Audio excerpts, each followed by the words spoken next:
സർക്കാരിനെ കൊണ്ടുവരാനുള്ള പച്ചപ്പൊടിയായി തീരും എന്ന കാര്യത്തിൽ എനിക്ക് സംശയമില്ല. നേരത്തെ അവരൊക്കെ പറഞ്ഞതുപോലെ സ്വരാജിന്റെ ഒരു സവിശേഷത മലപ്പുറം ജില്ലയുടെ മുഴുവൻ പോരാട്ട വീര്യങ്ങൾ കിഴക്കൻ ഏറനാട്ടിലെ തോട്ടം തൊഴിലാളികളെ സംഘടിപ്പിച്ച് ഏറനാട്ടിലുടനീളം വിപ്ലവത്തിജ്വാലയായി പടർന്ന കുഞ്ഞാലിയുടെയും പടിഞ്ഞാറൻ കടലിലെ മുഴുവൻ സഹന സമരവീര്യവും ആവാഹിച്ച ഇമ്പിച്ച് ബാവയുടെയും പോരാട്ട വീര്യം സ്വരാജിലുണ്ട്. മലപ്പുറം ജില്ലയിൽ തന്നെയുള്ള ലോക കമ്മ്യൂണിസ്റ്റ് സൈദ്ധാന്തികരായിരുന്ന EMSന്റെയും കെ ദാമോദരന്റെയും സൈദ്ധാന്തിക അടിത്തറയും സ്വരാജിലുണ്ട്. അതിലുപരിയായി ഒരു നല്ല സർഗാത്മക സാഹിത്യകാരനാണ്. ഞാൻ അദ്ദേഹം പ്രീഡിയിൽ വിദ്യാർത്ഥിയായിരിക്കുന്ന കാലത്ത് മിനിപ്രസാദ് ആണെന്നെ പരിചയപ്പെടുത്തിയത് ചുങ്കത്തറ കോളേജിൽ വന്ന കാലത്ത് അന്നും കഥാകൃത്താണ് സ്വരാജ്. കവിത എഴുതിയിട്ടുണ്ട്. മലയാളത്തിൽ അതിനു മുമ്പും അതിനു ശേഷവും അങ്ങനെ ഒരു പുസ്തകം ഉണ്ടായിട്ടില്ല. ഒരേ ഒരു സ്വരാജ് പോലെ ഒരേ ഒരു ഗ്രന്ഥം പൂക്കളുടെ പുസ്തകം. മേന്തോന്നിപ്പൂവ് എന്ന ഒരു നാട്ടുപൂവിനെ അന്വേഷിച്ച് അനേക നാഴിക നടന്ന സ്വരാജ മേന്തോന്നിപ്പൂവ് കാർത്തിക പൂവാണെന്ന് കണ്ടെത്തുന്നുണ്ട്. ശ്രീലങ്കൻ സമര പോരാട്ടത്തിന്റെ പ്രതീകമാണെന്ന് കണ്ടെത്തുന്നുണ്ട്. റോസാപ്പൂവിനെ കുറിച്ച് എഴുതുന്നു. സൂര്യകാന്തിയെ കുറിച്ച് എഴുതുമ്പോൾ ജി ശങ്കരക്കുറുപ്പിനെ കുറിച്ച് ഉപന്യസിക്കുന്നു. മാമ്പൂവിനെ കുറിച്ച് എഴുതുമ്പോൾ വൈലപ്പള്ളിയെ കുറിച്ച് ഉപന്യസിക്കുന്നു. ഇങ്ങനെ ഒരു പൂവിനെ മുൻനിർത്തിക്കൊണ്ട് ഡഫോഡിൽസിനെ കുറിച്ച് പറയുന്നു. ലോകത്തെ പൂക്കളെ മുഴുവൻ സമരമുളകൾ സിന്ദൂരമാലകൾ ചാർത്തിക്കുന്ന ഒരു എഴുത്ത് സ്വരാജ് എന്ന എഴുത്തുകാരനല്ലാതെ മറ്റൊരാളെ ഞാൻ കണ്ടിട്ടില്ല. ഒരു എഴുത്തുകാരൻ എന്ന നിലയിൽ ഏറ്റുപറയാനും ഞാൻ ഈ അവസരം ചെയ്യുന്നു. പൂ കാണിച്ച് വക്കീൽ ഗുമസ്തനെ വിരട്ടുന്നതിനെ കുറിച്ച് പാബ്ലോ നെരൂദ ഒരു കവിത എഴുതി. പൂവിന്റെ ലവ്യം നൈർമല്യം വിശുദ്ധി ഉപയോഗിച്ച് ഏറുകൾ കൊണ്ട് വെടികൊണ്ട് ചോര വാർന്നൊഴുകി അഭിനയിച്ച അരണ്യന്റെ ധീര ഉദ്ഘാടനം ചെയ്തിട്ടുണ്ട്. അതുകൊണ്ട് കലയ്ക്കും സംസ്കാരത്തിനും ഏറനാട്ടിന്റെ മണ്ണിൽ ഒരു സമരമുണ്ട്. EK ആയിരുന്നു ഒരു സാധാരണ തൊഴിലാളിയെ. അദ്ദേഹം വലിയ പണ്ഡിതനൊന്നും ആയിരുന്നില്ല. ആ നാടകത്തിന് വേണ്ടി പാട്ടെഴുതിയ KG ഉണ്ണി നിലമ്പൂർക്കാരനാണ്. ഒരു സാധാരണ തൊഴിലാളിയായി. ഒരുപക്ഷെ കേരളത്തിൽ ആദ്യമായി എല്ലാവരും ഒരു മാപ്പിളപ്പാട്ട് പാടുന്നത് KG ഉണ്ണി നല്ല മനസ്സിലാകാൻ നോക്കുന്ന നാടകത്തിന് വേണ്ടി എഴുതിയ അതിരക്ഷിതമായ ഒരു വിപ്ലവ പാട്ടാണ്. മാപ്പിളപ്പാട്ടുമാണ്. ഇന്നും പഴയ സകാലത്ത് ഓർമ്മയുണ്ടാവും.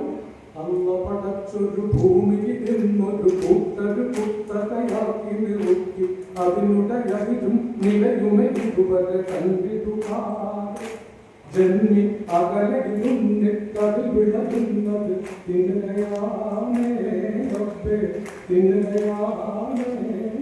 കേട്ടത് നോക്കപ്പെട്ട 40കളിൽ അല്ല പടച്ചൊരു ഭൂമി ഒരു കൂട്ടർ കുത്തകയാക്കി വെച്ച് അതിന്റെ അതിർത്തിയും നിലയും അറിയാതെ അതിൽ പിടയുന്നത് തിന്നുന്ന ജന്മിക്കെതിരെയാണ് കുഞ്ഞാലിയോടൊപ്പം KG ഉണ്ണിനും EK അയമുവും മാന്യ മുഹമ്മദും ഡോക്ടർ ഉസ്മാനും നിലമ്പൂർ ബാലനും നിലമ്പൂർ ആയിഷയും നിലമ്പൂർ വിജയലക്ഷ്മിയും തുടങ്ങിയ എത്രയോ കലാകാരന്മാർ, നിലമ്പൂരിന്റെ ചരിത്രത്തിലെ എണ്ണമറ്റ കലാകാരന്മാർ, SA ജമീലിനെ പോലുള്ള പാട്ടെഴുത്തുകാർ, എത്രയോ ആളുകളുണ്ട് നിലമ്പൂർ. നിലമ്പൂർ കോവിലകത്തെ തമ്പുരാക്കന്മാരെ വരെ കമ്മ്യൂണിസ്റ്റ് ആക്കിയ പാരമ്പര്യമാണ് നിലമ്പൂരിലെ വിപ്ലവ പ്രസ്ഥാനത്തിനുള്ളത്. ആ പാവപ്പെട്ട തൊഴിലാളിയുടെ കണ്ണിലുണ്ണിയായിരുന്ന കുഞ്ഞാലിയെ കൊന്ന ശക്തിയാണ് സ്വരാജിനെ നേരിടുന്നത് എന്ന് ഓർമ്മിക്കേണ്ടതുണ്ട്. അതുകൊണ്ട് സ്വരാജ് ജയിക്കേണ്ടത് സാംസ്കാരിക പ്രവർത്തകരുടെ അന്തസ്സിന്റെ കൂടി ഭാഗമാണ്. ഞാൻ അദ്ദേഹത്തിന്റെ പുസ്തകങ്ങളെ കുറിച്ചൊന്നും വിസ്തരിക്കുന്നില്ല.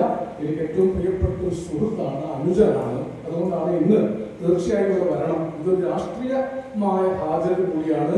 നമ്മൾ ചരിത്രത്തെ മാറ്റിയവരാണ്.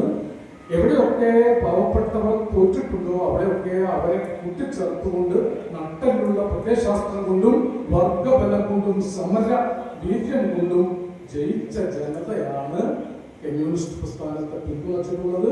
അതുകൊണ്ട് വയനാടിന്റെ വരികൾ അവസാനിപ്പിക്കാം. എന്റെ സഖാക്കളെ, സുഹൃത്തുക്കളെ, തുട്ടിപ്പുങ്ങളിൽ നൂറ്റാണ്ടുകളുടെ ചരിത്രമെഴുതിയ ഹൃദയങ്ങൾ, തുടിപ്പുമിങ്ങളിൽ നൂറ്റാണ്ടുകളുടെ ചരിത്രമെഴുതിയ ഹൃദയങ്ങൾ, കൊളുത്തി നിങ്ങൾ തലമുറ തോറും കെടാത്ത കൈത്തിരി നാളങ്ങൾ, കൊളുത്തി കൊളുത്തി നിങ്ങൾ തലമുറ തോന്നി കെടാത്ത കൈത്തിരി നാളങ്ങൾ.